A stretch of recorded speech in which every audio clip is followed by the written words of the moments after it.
ว่านักศึกษาปริญญาโทสาขาวิทยาศาสตร์การเมืองหุ่นที่8มื้อนี้ขบวนพวกเฮาไปทัศนะและเก็บกรรมข้อมูลอยู่สถานที่ฟาร์มภูตาเว้นแล้วก็มีความรู้สึกดีใจหลายที่มีโอกาสได้ไปแหล่งท่องเที่ยวของสถานที่หนึ่งที่อยู่ในนครหลวงเวียงจันทน์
เอาหอมแก้มแมวจ้ะซึ่งเนาะ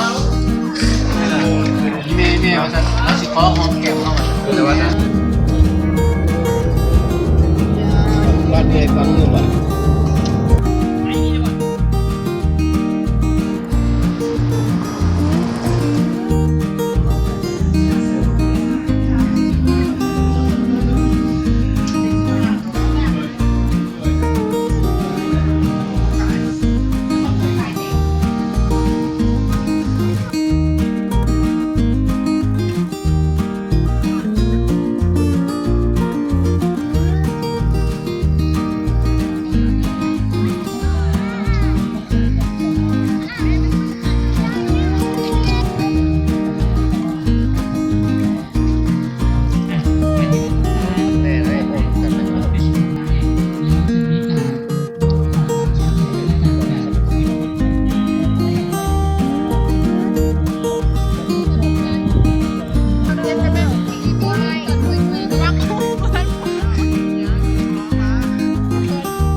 ซึ่งเกษตรเนาะกระชั้นแหละมันทั้งมีทั้งบริการได้มีเกษตรได้นะเนาะกระชั้นเขาจะพูดว่าคือโครงห้างการจัดตั้งโดยเฉพาะบุคลากรมีจากหน่วยงานแบบนั้นจากหน่วยงานเนาะอันที่2มาแล้วบุคลากรปัจจุบันนี้ประมาณมีหลายปัจจัยอะไร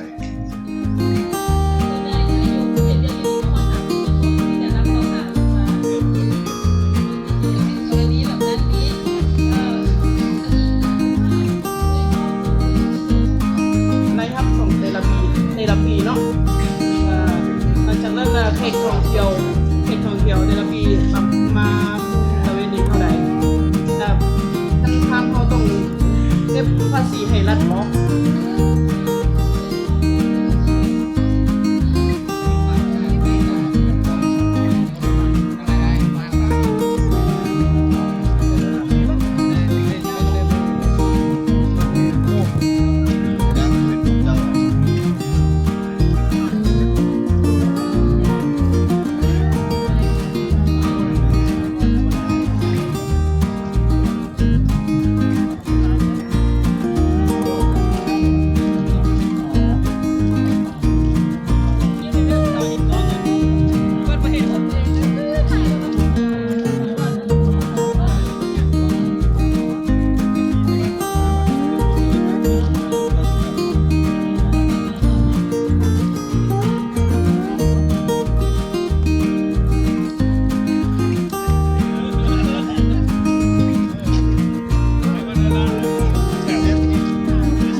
เทพ แม่อยู่ลักษเวเดอร์เมื่อล่ะ แม่